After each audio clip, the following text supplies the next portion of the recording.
Potential shift here, trading like it's 2026, not 1996. It is Friday, January 16th. Very similar day to yesterday. We've got two major themes. It is earnings season. Earnings season is usually bullish, but we also have the threat of an Iran attack hanging overhead. I'd give it about a 50-50 chance that we strike Iran this weekend, probably late in the night Friday, early morning Saturday. Politicians do these attacks to avoid, on the weekend, to avoid upsetting markets. So, yeah, I give it about a 50-50 chance we do some sort of action against Iran this weekend.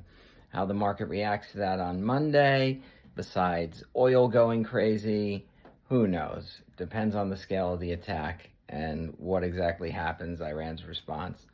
So, but just keep it in mind, all right? Those are the two big ones to keep in mind.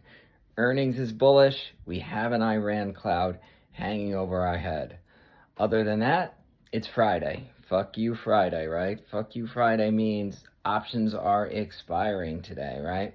So that means that market makers and the algos generally try to inflict the pain trade, all right? They want to pay off as few options as possible on Friday. What does that mean for this week in particular? This week in particular, there hasn't been much movement. We've been stuck between 690 and 695 all week. We're going to open right around 692.5, so right in the middle of that.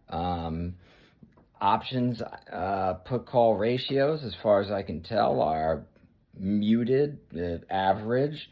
So our fuck you Friday advantage in terms of figuring out what the pain trade is not there. The pain trade, honestly, would be sitting exactly where we are right now. So honestly, that's where my gut would lean. We're gonna have an algo chop day, which is going to float probably between the 690 to 695 range, and probably end in between 692 and 693.